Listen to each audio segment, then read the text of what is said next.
Good morning and thanks for joining me. I'm going to do just a really quick digitizing project. This is for people who kind of already have a little bit of understanding of SewWhatPro. I'm not going to go into a whole lot of explanation of things. However, I'll show you how to do a really quick silhouette. That's just a simple two-color image. All right. So we're going to click open, and I'm going to open it to a folder that I have of Etsy graphics that I purchased. So purchase graphics that I purchased from Etsy. And it was a mermaid pack. And I used the shell to make some really cute tutus and or tutu embellishments and hair things. So let's just go ahead and grab Fish 2. He's really cute, really, really simple. I'm going to click open. Okay, and that's going to open us up into SewWhatPro. And in SewWhatPro, you can resize it in here right now. You can resize it at the end. You can resize it when you're done with the colors. Or you can resize it once you get into SewWhatPro. If you're going to just take it into SewWhatPro anyways to do editing, to do, pull compensation or density, just go ahead and not worry about the sizing right now. Okay, so with that being said, you're going to see these two colors. We see gray and white. You might see black and white, but it's actually gray and white. And it looks like two colors, but it's not. It's 163. So we're just going to go straight down to 2. Now, if you had a little bit more detailed of a project, you would want to start a little higher. So this tip came to me from Hope White. You want to start at like 10 and merge colors after that. You don't want to go straight to 2. But since our little fish doesn't have anything really detailed, we can go straight to 2, which makes it super easy. Okay. And then from there, we're going to go to our fill region, and we're going to just fill it. We're going to use the colors in SewWhatPro and fill in all the spots that have any color in it. Well, white is considered a color in SewWhatPro, and I'm probably over clicking, but I just want to make sure.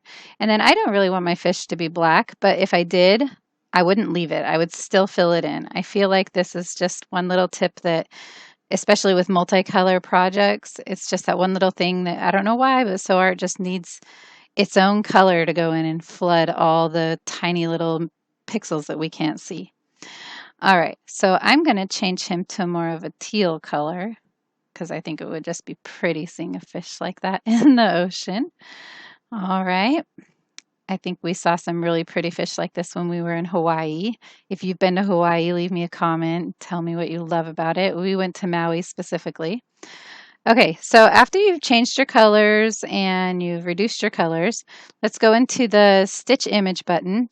And you can go ahead and do the auto sew. I never do the auto sew, but if you do, you can click Set Transparent Color, and you click on that, and then it auto sews. Okay?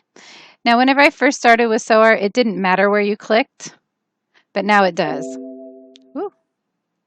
Auto sew is finished. So it's going to do exactly what I would do. It's going to start up here, and it just fills in that one color. It's really wonderful. Okay, if you don't want to do auto sew, let's do clear stitches. If you don't want to do auto sew, if you're like me and you like to be manual, I changed my angle to 5 last time I did something, and it made a cute one, or a cute angle, so I kind of like that. I'm going to keep that with this one. So, but the normal on the default is 0. Okay, so and this is number 19. It's the regular default stitch. I'm going to click right up here at the top, and it's going to go all over there. It's not even going to bother with the white because I didn't consider it. So I hope that makes sense. Alrighty, so we're going to go File, Save As.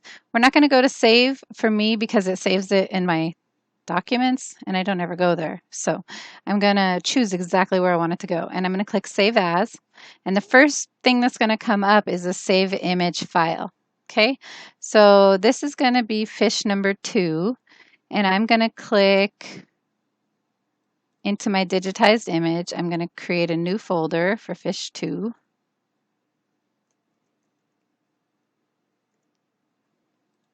Because I want to be able to eventually take it into SewWhatPro and do the batch conversion. So in here, this is just going to save us a picture on this screen right here. And I'm going to save a PNG so that there's no background for anything to worry about. And I'm going to click Save. And then it's going to pop up the next screen is going to say Save Embroidery File. And this is going to give you the option to change your file type. Okay? And it's also going to give you the option to change your sizing right here. Like if I clicked 0.5, which would be the design scale factor, which means I'm going to half it, it's going to change my pattern size over here. Hope that makes sense. And you can also change the thread that you use. Change it there, join adjacent thread color. This doesn't matter in this one, but in multicolor ones, this one does matter. Okay, so now that we've got it, it's fish 2. It's going to be a PES file for me. I'm going to click Save. I'm sorry if that's really loud for you guys. And click OK. So it's all done. It's digitized. I like leaving my screen open just in case something didn't go right. Oops. Oh, that's weird. Okay, so I like leaving it open, leaving the program open. And I already had SewWhatPro open, but if you didn't, open it now. And then we're going to go up here to File Open, or just click this little folder. And we're going to go up one for me because it's already there. I'm going to click Fish 2, click Open. Okay, and it gives me the texture view also, which is what I really, really love. I think it's really cool that you can see it. And so in here, you can do your resizing. I'm going to make it big, 3.85. Click OK. All right. And, well, big for my machine. It's going to max out my hoop. Okay, so here you can twist it. You can give him all kinds of different directions. You could put monogram inside of him, whatever. All right, so I don't really understand the pull compensation adjustment, all that stuff just yet, so I can't really explain all that to you. However, the pull compensation 4 has been smoothing out a lot of my designs and making them look a little bit more fuller and prettier whenever they're sewed out. So, so that's all there really is to it. And then from here, you go to Save As, and it's going to bring it up here. And this is going to show your original one, the one that I made in SewArt, but I'm going to save over it because I've changed the pull compensation and the size. So I'm just going to click Save. And it says it already exists. You want to replace it? Yes. And that's all. That's all there is to it. Alrighty. If you have any questions, please let me know.